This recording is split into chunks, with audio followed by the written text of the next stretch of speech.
Hi, YouTube. Hi.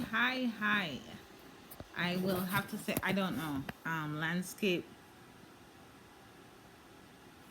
Oh, they said the orientation is long. I'm going live on YouTube here. I've never gone live before, but hey, I got my Naca shirt. You see? What did it say? Stop. Um, stop.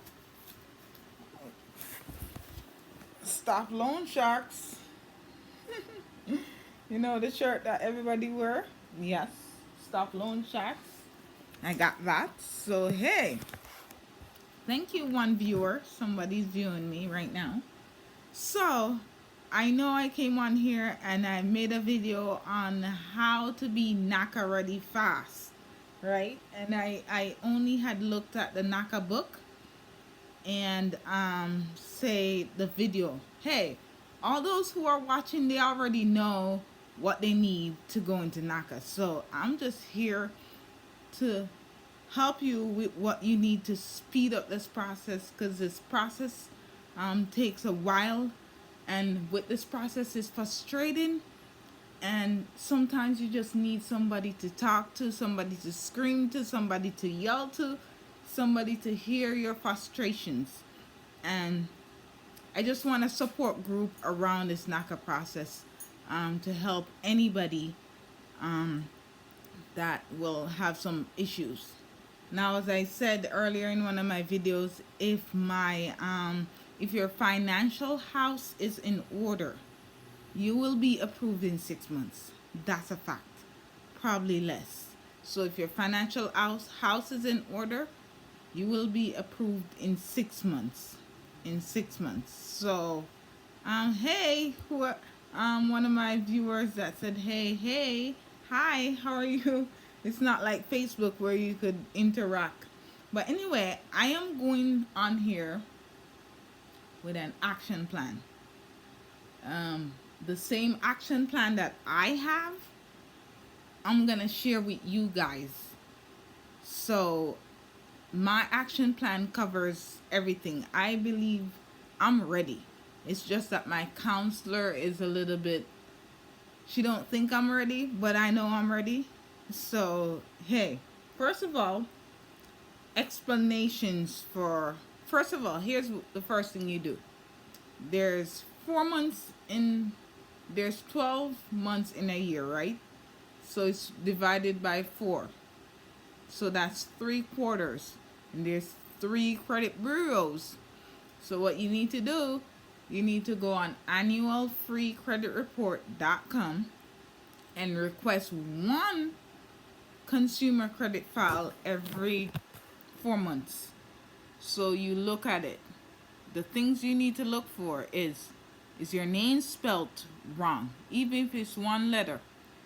If the name doesn't exactly appears as the name on your social security card, it's spelt wrong. You're gonna have to write an explanation why. If you live in the state that you live in, and your driver's license, for instance, I live in Connecticut, but I kept my New York driver's license. They want an explanation as to why I have a New York license and I live in Connecticut, so I have to write one for that. So you have to write a letter of explanation for your name change, your address discrepancy, um, your credit inquiries. You have to write a bunch of letters. I am gonna provide a link to the letters that my counselor gave me, the explanation, because one of my viewers said they scoured the internet for these explanations. I also did, but my counselor gave me a letter of all the explanations you will ever need. So I'm gonna provide a link to that. So hey, my action plan. So when I went the last time to Naca, my counselor gave me an action plan. I'm gonna share my action plan with you guys because I think it will be helpful. So when you're going for your intake, you are above and beyond prepared. Everything is there.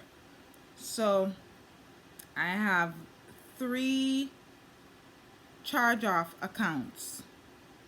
They're old. They're they're more than 24 months, so I'm not required to pay them back. So I thought that I wasn't required to do a letter of explanation for them either.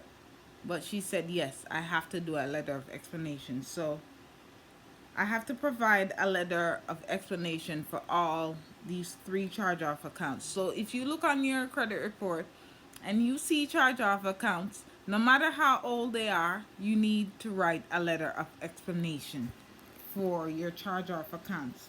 Now, for those of you who have student loans, you need to contact your servicer and you need to request a statement including each student loan amount, numbers, and the loan balance, and the repayment plan with the payment you're eligible for. If the loan is not currently in full repayment, please provide a statement that document what the monthly payments will be once the student loan is out of forbearance. So, as for your student loans, as I just read, that's what you need to do. If your student loans are in default, find some way to get them out of default. Um, Most of you guys have Nelnet. Nelnet, I've worked with Nelnet. Nelnet is pretty good. But now my loans is with Fed Loans Services. That's the federal government. So they gave me a little letter and I was so grateful because I was on the zero payment plan, and that was a hurdle. I didn't know what I was gonna do, but thank God they provided me a letter and gave me some amount, so I decided to give that to Naca. They took that. Other Another thing is, if you're working, you need to please provide HR contact including name, title, phone number, and fax number for the places you work. So you need to have that written down so you could give it to your counselor. So when they do an employment verification, they have all those things and they send it off to your employer to verify your employment. So for all the jobs that you've worked or working, you need to provide that to the counselor. I'm reading off mine, so this is what I'm doing. So I would suggest it would help. I would suppose it would help someone. Um, you need the bank statements and non-business deposits. You need to provide bank statement for each payroll deposit. A letter include the account name and number. That's your bank statements. My counselor told me that it's not even worth it for you to bring bank statements if you're not in the qualifying stage. But it's good to have. So have the bank statements and see they have another one. Photo ID a discrepancy. So as I was saying, your ID, your driver's license, you need to provide a letter addressing why your ID does not list on your current address and attach a valid utility bill or bank statement that has been mailed to your current address to verify your residency. If you cannot provide a utility bill or bank statement, you must change the address on the ID to match your current address. Um, it's an act requirement. So, see, you have to verify your residency. So, basically, everybody will have a utility bill and a bank statement with their current address on it. So, that's going to be a no brainer. If when you're in the qualifying phase, um, you're gonna if you have irregular lump sum deposits, you need to provide irregular lump sum deposits mean deposits out of your paycheck. You have to provide a letter explaining each, not a full letter. My sister made the mistake and did a full letter. You have to provide a letter explaining each of the deposits that you made. Your employment history, your W-2s say how long you've been employed, so that's like redundant. Your rental verification, The counselor is the one that sends that out. So you don't have to verify that. The counselor sends out the rental verification. And student loans, I don't know why she put that on there again, but that's, you contact your servicer. You get the what if payments, you get your student loans out of deferment, and you're good to go. Your pay stubs, yes, your pay stubs. 30 days, not 90 days. 30 days. So if you get paid every 2 weeks, it's two. If you get paid every 1 week, it's four. So 30 days of pay stubs you need. Um, Additional addresses on your credit report. Now, on my credit report, I have something like 20 plus addresses because I was in college and I kept moving, and every time I moved, they put the address on my credit report. And my sister and I information crossed, so her addresses is on my credit report. So let me see what it says about addresses on the credit report. Type a letter or explain your current address and explain any address that does not match your rental history. The letter must list each of the following addresses and the time of occupancy. See attached. I'm gonna provide attached of all the explanations that are needed, and the additional names on your credit report. You have to type a letter and explain each name. You have to sign it, and you need to attach your birth certificate to the letter, and your marriage certificate, and your divorce decree for previous marriage to document your current legal name, and the inquiries on your report. You have to provide a letter explaining the inquiries on your report, and the budget. You have to do the budget, which is simple. So I ran out of content to tell you guys. I've told you guys every single thing that I've learned from November of last year. I started this. I've been doing it. I've told you guys everything that I've learned. My sister, however, she qualified. She qualified, and she's going to the purchase workshop tomorrow. So I'm gonna go with her. The purchase workshop is in New Jersey. So I'm gonna go with her to get some new content to bring to my viewers, my subscribers, to educate them, to help them with this Naca process. So I'm gonna go there, soak up the information, and bring it back to you guys. So get all these things. All these things is what she asked from me. And she said I'll be qualified in 6 months. I believe I'll be qualified in less time than 6 months. But 6 months is the guiding time. So if you have no credit issues, if you have no problems, you'll be qualified in 6 months. You'll be qualified in 6 months. So unless you have a preference to wanna not qualify in 6 months, but you will qualify in 6 months. And you guys are doing the right thing by going on YouTube and watching other people and getting more educated about the process. Because one thing you guys have to understand is the Naca counselors are seriously underpaid. They get paid $12 an hour. Yeah, they get paid $12 an hour. The max they could make is like $55,000 a year. And that's depending on the amount of qualifications they push out each month. They are required to push out at least 10 qualifications each month. They're completely overworked. They have hundreds of members that they're working with. And they really don't have time to sit down and listen to your frustrations. So if you want to win at this process, You need to do your own due diligence. You need to figure things out. You need to hit the ground running from day one. They're not gonna do it for you. They meet you for 2 hours. 2 hours. Connecticut, the Hartford office, it services all of Connecticut. Can you imagine?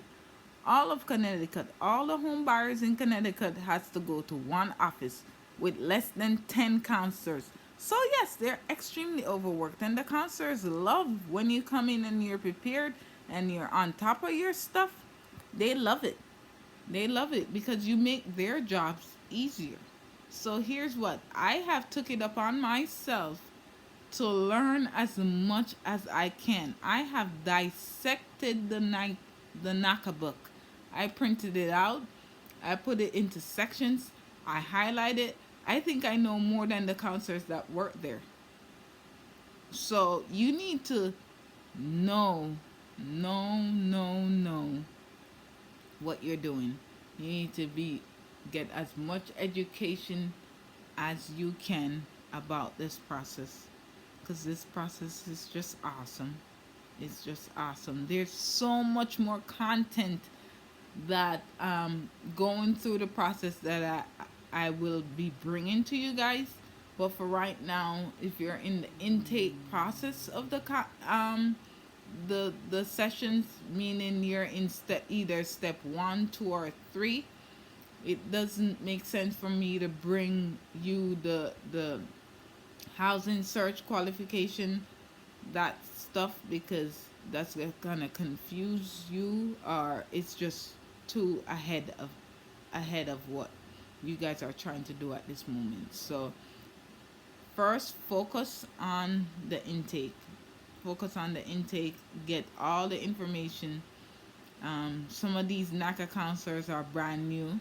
Some of them don't know what they're doing, like mine. In November 2018, my counselor didn't know what she was doing, so I had to switch counselors in November 2017 when I started. My counselor didn't know what she was doing, so I had to switch counselors for February 2018. And this counselor seems like she knows what she's doing because she's been there a while. So yeah, sometimes you're gonna run into counselors that don't know what the heck they're doing. Sometimes you're gonna run into counselors that can't handle the pressure and they're just gonna quit.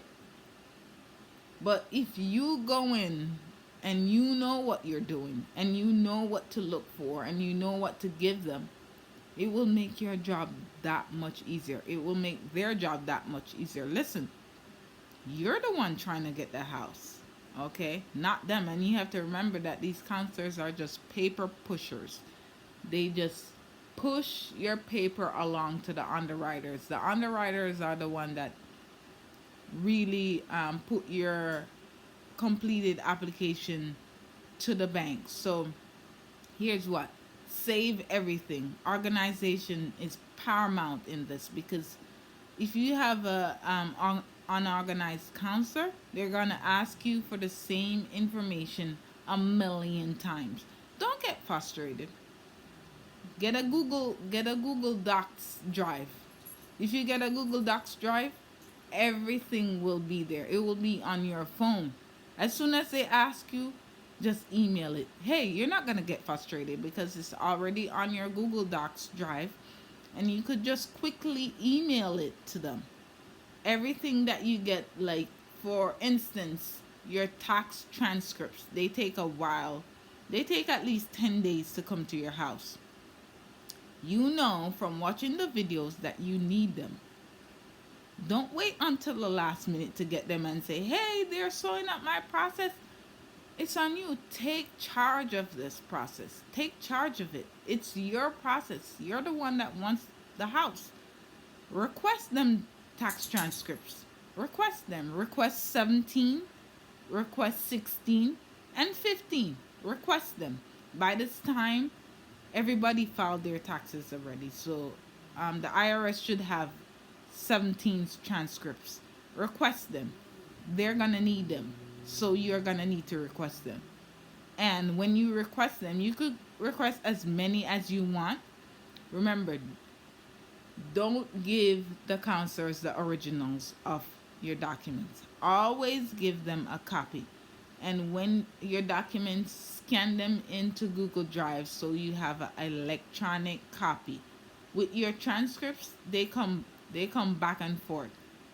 They come two-sided. So it's kind of hard to scan those in if you don't have a double-sided printer. So as far as that, you could request 6, 7, 10. Just request them.